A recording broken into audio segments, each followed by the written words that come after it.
Hello guys! Welcome back sa ating channel. Ayan, bago po tayo magsimula sa ating topic for today, nais ko po munang magpasalamat kay Sir Hector Salon para sa ating highlights sa buhok. Hector Salon, ayan ang aking result ng kanyang color. Super nice. So, punta po kayo dito sa may Scout Torillo, dito sa may Hector Salon. Ayan. And this is Hector. Siya personal na mag-a-assist. Ayan, maraming pong salamat sa Hector Salon Premier, located at 47 Scout Ralio, South Triangle, Quezon City. Naku po, napakagaling po na colorist. Wag po kayong manghinayang pumasyal kung nandito lang naman kayo sa area. I-try niyo po siya, napakahusay po niyang magkulay ng buhok. Ang galing. Saka po pala, nagpapasalamat ako sa Sprinkles dahil sa kanyang padahon na earrings. Ayan. At shout out po sandali lang po mga kapatid ko, mga kahalaman ko. Shout out lang po kay Miss Midji, kay Ma'am Dali, at kay Ma'am Dali at kay Ate City. Ayan, maraming pong salamat sa inyo sa pag-assist sa amin. Ayan, ang ating topic for today. Ayan, ang topic natin for today ay tungkol sa kaibahan ng Monstera Obliqua tsaka ng Monstera Adansonii. Ano ba yung pagkakaiba ng dalawa? Plus, ang pagkakaiba ng Caletheia, Marantha at Stromanthi.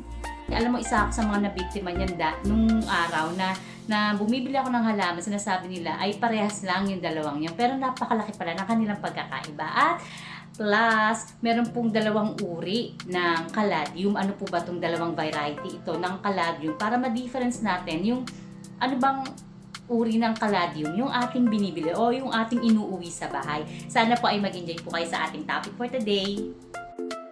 Hello viewers! Aware ka ba sa dalawang uri ng halamang ito? Monstera Obliqua at Monstera Adansonii. Nalito ka rin ba sa pagkakaiba ng dalawang halamang ito? Napagkamala mo bang Monstera Obliqua ang Monstera Adansonii? At nabentahan ka na ba ng Monstera Adansonii samantalang ang binibili mo ay Monstera Obliqua? Tara at ating alamin ang pagkakaiba ng dalawang ito. Binansagang Swiss cheese ang Monstera Adansonii dahil sa itsura nito na nagre-resemble sa whole ng Swiss cheese. Ang whole na ito ay tinatawag na fenestration. Ang Swiss cheese plant ay tropical perennial plant na native sa Central at South America. Ito ay kadalasang pinalalaki bilang houseplant dahil madali siyang alagaan. Ito ay gumagapang pataas kaya naman kailangan meron tayong moss stick o trellis na kanyang pwedeng gapangan. Ang Monstera Adansonii ay nakapagpuproduce din ng mga malalaking dahon. At kung ikaw ay bibili ng halamang ito, mainam na gamitin na lang ang kanyang botanical name bilang Monstera Adansonii. Bakit? Dahil Swiss cheese plant din ang tawag sa Monstera deliciosa. Ito ay tumataas ng 60 feet kung merong proper support. Kailangan niya rin ng bright indirect light at dapat peat-based ang kanyang potting soil. Ang kulay ng kanyang bulaklak ay purple at green. Ang Adansonii ay walang serious disease o pest problem. Ito ay deep jungle plant na nabubuhay sa mataas na humidity kaya kailangan niya ng maraming moisture. Ang Adansonii ay moderately toxic sa cats at sa dog dahil meron siyang insoluble calcium oxalates na nagiging dahilan ng swelling at vomiting ng ating mga pets. Are you finished? Monstera Obliqua o unicorn plant. Ang Monstera Obliqua ay isa sa pinaka-rarest at pinaka-demanding among sa mga Monstera variety. Ayon sa blog ng Muggle Plants, meron lamang 17 known times sa botanic history na nakita ang Obliqua sa wild. Ito rin ay sinabi ng world expert on Monstera na si Dr. Thomas Groth na sinasabi rin na 17 times nga lang nakita ang Obliqua sa buong mundo. Dahil sa kanyang pagka-rare, ang presyo niya ay talaga namang napakamahal. Kung nais mong makakuha nito, siguraduhin mong sa private collector o sa private grower ka bibili ng halamang ito. Maghanda ka na rin ng 5-figure dahil hindi biro ang presyo ng Monstera Obliqua. Ang dahon ng Obliqua ay super delicate para itong papel na napakanipis. Kaya naman mabilis silang mag-dry at maging crumbly. Ngayon ating alamin ang pagkakaiba ng Monstera Adansonii at Monstera Obliqua. Ang Obliqua ay kinakailangan lamang ng indirect sunlight at pitty potting mix at mabagal ang paglaki ng Monstera Obliqua.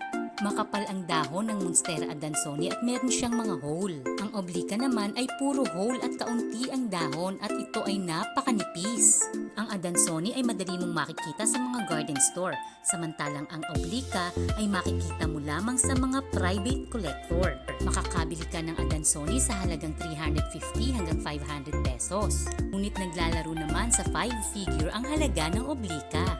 Ang adansoni ay kayang mag-climb ng hanggang 60 feet samantalang ang oblique ay hindi. Mabilis mag-grow ang adansoni samantalang ang oblique ay slow grower. Ang species ng halamang nito ay parehas na Monstera. Parehas silang kabilang sa Araceae family. Ang Monstera adansoni ay available sa maraming plant shops at garden center around the world pero ang Monstera oblique ay extremely rare. Dumako naman tayo sa pagkakaiba ng Caliphia at Maranta. Marami ang nalilito kung pareho nga ba talaga ang Maranta at Caliphia. Ang Caliphia, Maranta at Stromanthi ay kabilang sa iisang family na tinatawag na Marantaceae. Sila ay parehas na kabilang sa arrowroot family. Sila ay parehas na tinatawag na Freyer plant pero ito ay hindi totoo. Ngunit alam nyo ba na ang Maranta plant ang totoong prayer plant? Maliban yan, marami pa ang pagkakaiba ng dalawang ito. Ang Maranta species ay low-growing plant na akala mo ay mayroong ribs sa kanyang foliage. Samantalang ang Caliphia naman ay mayroong poplar na akala mo'y nakapaint sa kanila. Maranta ang totoong prayer plant dahil sila ay nagpe-perform ng nyctinasty, na ang ibig sabihin ay nagkakaroon sila ng movement tuwing gabi o sila ay natutulog. Ang dahon ng Maranta karaniwan ay oval, samantalang ang Caliphia naman ay maraming leaf forms. Merong rounded, merong oval at meron namang mga lance shape, depende kung anong species. Ang Maranta ay tolerant sa cold kesa sa Caliphia.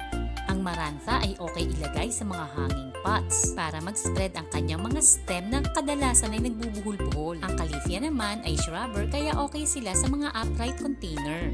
Pareho silang gusto ng low light at average moisture. Ang parehong halamang ito ay maselan sa chlorine at salt. Kaya naman patinangin mo muna ang iyong tubig bago mo dilikan ang parehas na halamang ito. Ang Stromanthi naman ay iba sa Caliphia at Maranta. Ngunit silang tatlo ay nasa iisang pamilya. Ito ay relative ng Maranta. Gaya ng Caliphia at Maranta, siya ay dapat na nasa low light lang din. It's a must na gamitan din siya ng filtered water. Ang mga dahon naman ng Stromanthi ay kadalasang mahahaba. Exotic ang kulay ng kanyang mga dahon na kadalasan ay variegated. Meron tong pink at mayroong cream. At hindi lang yon, kapag tinignan mo ang likod ng dahon ng isang Stromanthi, makikita mo na ito'y pinkish purple. Mayroong dalawang uri ng Stromanthi ang kilalang kilala. Ito ay Stromanthi amabilis at Stromanthi triostar. Ang Stromanthi amabilis ay mayroong gray at green na foliage na mayroong dark green na markings. At ang Stromanthi triostar ay may tatlong kulay sa iisang dahon. Ang Caliphia, Stromanthi at Maranta ay totoo namang napakagaganda pero napakahirap din namang alagaan. Hindi sila maaaring beginner's plant dahil medyo maarte at medyo sensitive ang mga halamang ito. Kahit anong sabihin ng iba, minamahal ko siya, wala nang hahanapin pa. So yun, sana po ay marami po tayong natutunan sa kaunting ibinahagi natin sa araw na ito. Ang shoutout ko lang din po pala si Jader Vander Vlog, ayan, si Kusina E.T. Ilocana, si Maestro Electrico at si Power Musica, most especially kay Taba Chicks, at kay Zamo Zari. Yan yung mga magaganda po yung mga content nila. Bisita po kayo sa kanila. Ayun po, maraming pong salamat sa inyo guys sa patuloy niyong pagtangkilik sa ating vlog o sa ating channel. Sana po ay muling magkita-kita po tayo. Kung meron po kayong suggestion o suggestion na question pa. Kung meron po kayong suggestion, just leave it lang po sa ating comment box at sasagutin po natin na itong mga suggestions sa abot ng ating makakaya. Ayan po, sa susunod na ating topic ay napaka-exciting dahil ito yung napakaraming dahon, napakarami niyang variety, iba't ibang uri ng dahon at colorful siya. Ano ba yung topic natin iyon sa susunod? Abangan po ninyo. Napakaganda po ng topic natin sa susunod. At muli po, maraming muling salamat sa inyo. Ako nga po pala si Miss Graciela Plantita na malaki na siya at sa nagsasabi, God bless us all. Bye!